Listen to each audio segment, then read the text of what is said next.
Whether you're looking for answers to specific life questions or simply hoping to become the best version of you possible, welcome to the Mental Breakdown and Psychreg podcast, where we offer insight, information, and strategies based upon research and years of practice as psychologists. So sit back, have a listen, and get connected with our hosts, Dr. Berney and Dr. Richard Marshall. One of the metaphors that we use in our therapy and when whenever we're talking with a patient or with someone to encourage them to take care of themselves, encourage them to work to improve themselves, is the metaphor of the oxygen mask in the airplane.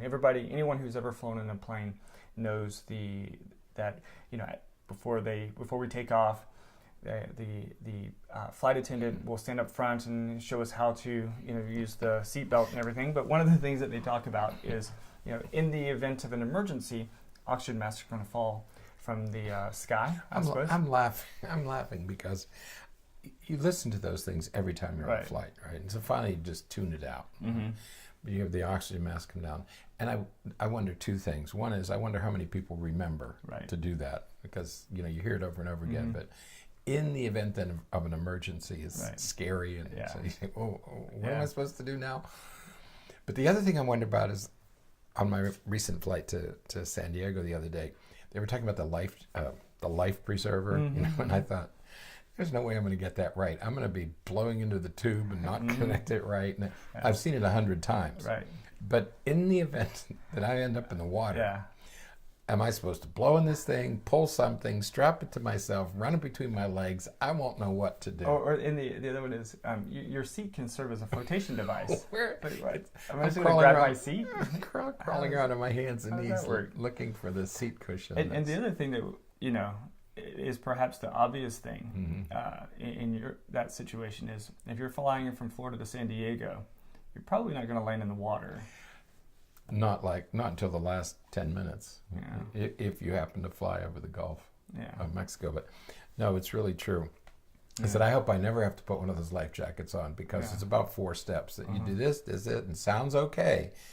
But in the case of an emergency, I wonder if I'll get it right. Right. So, but with the oxygen mask, they said when it falls down, the important thing is that you put it on yourself first. It is. It serves as a useful metaphor, because you put it on yourself first, then you can take care of the people around you. Because you can't take care of anyone else if you're in distress. Right. And we're pulling from an article today from our blog, Psychreg, Psychreg.org, entitled "Self-Care and Mental Health Should Be Our Priority." Right. And what it goes into policy, it goes into a bigger picture.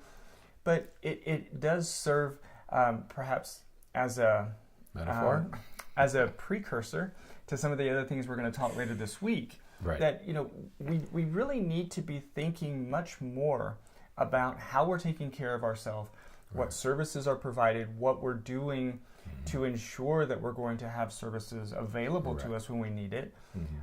But taking care of ourselves, we have to do that. Right. The woman who wrote this article reveals in the beginning that she has a diagnosis, a mental health diagnosis. And so while it's written from a sort of a public health standpoint, she's still saying that I need to access all those services. I need to do things for myself. And she mentions that one of the services she wants to get, she has to wait some time for. But in the meantime, I can do all these other things, is what she's saying. Yeah. So I have to take care of myself in order to benefit from these things, or in order to keep myself better. But I have to take care of myself. Right. Yeah, and it's over the course of the last week, I have been emailing back and forth with a listener who sent some very nice words as it relates to some of the information that we've tried to provide on the podcast, and she was very thoughtful and very nice. And but in our email communications, one of the things that we talked about was this very thing, that there is a great need for mental health services, for mental health support, and there's just gaps, and nobody is working to figure out what needs to go in those gaps. Right. Yep. Yeah, we do certainly have them in this country. Right. I mean, insurance coverage being the first is, but there are many, many gaps in public schools, for example. We have needs that are not being met, and so. But wherever you go, you see these gaps in insurance coverage, gaps in service delivery, gaps in compensation. Right. Yeah, it's a huge problem. But the other thing that this article made me think about was there is an expectation, I believe, on the part of many patients that I want you to fix me. And I think it came from the medical model of maybe in the 1950s or 60s, right after World War II, where we began to get these miracle drugs. Right. You started with penicillin.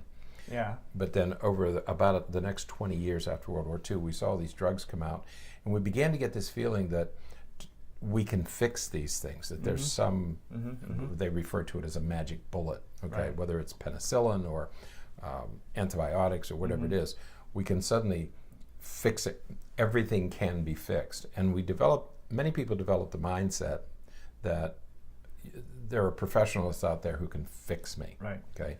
Right. We saw this with autism, in the early years of autism, that everybody was searching for a cure, and we would use all these various techniques to cure it. And now we know you don't cure autism. Right. I mean, you don't cure any mental illness. Right. Okay, there are no cures for these things, and the onus had been put on the professional. Right. To the patient who said, "Well, I want you to fix me." Our field doesn't work that way. Right. Orthopedics doesn't work that way. Right.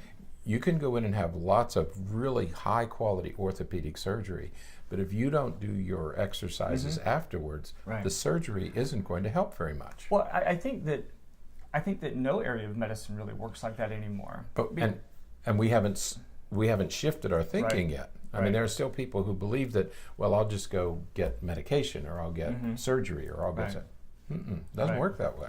Yeah, I think that, and we're going to talk tomorrow about being more active about things as opposed to being reactive about things. Right. Medicine and treatment for whatever ails you has always been reactive.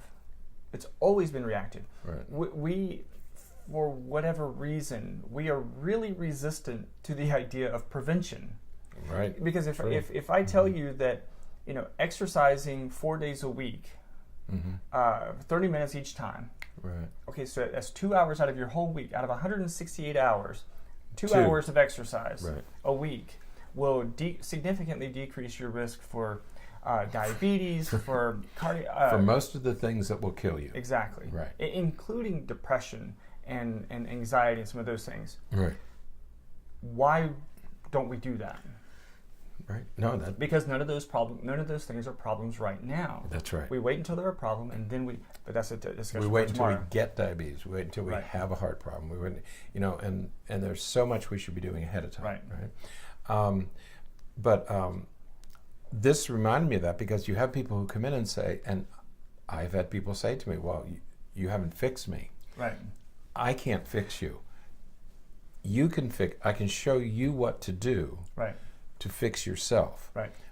I don't have the means to fix you. Right. And I think another potential source of how we got to here was back when we used to have, and this is going to sound strange to say, I think, but when we used to do like doctors on call, they would go out to people's homes and things. Because the idea is, your key to being better lies within the doctor. That's exactly. And so if you're at home and you're not well, the doctor has to come see you. Right. And certainly there's lots of benefits to that, and I just absolutely appreciate that.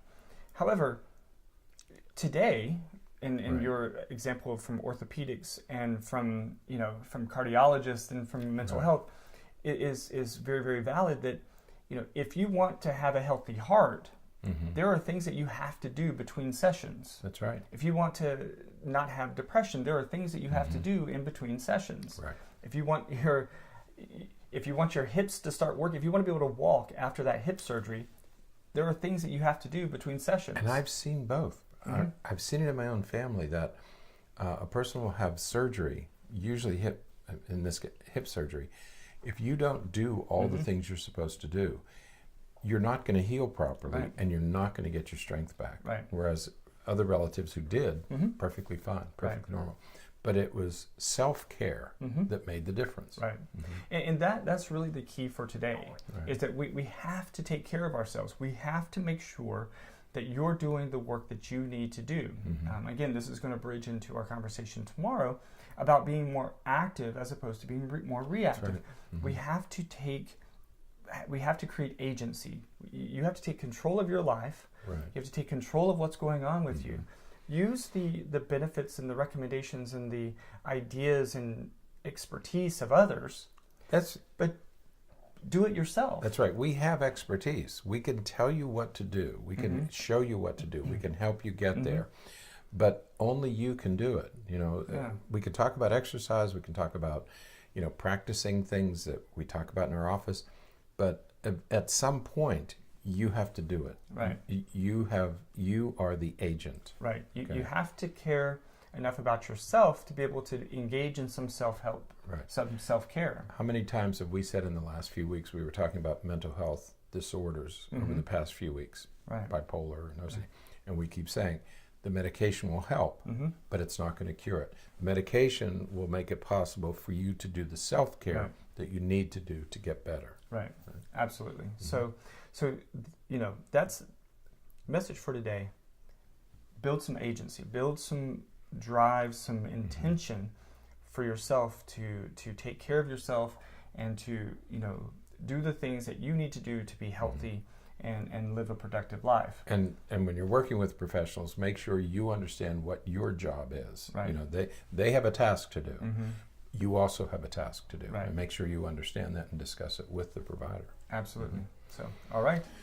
That's it for today then. Good. Until next time, stay happy, stay healthy, and forget to be afraid.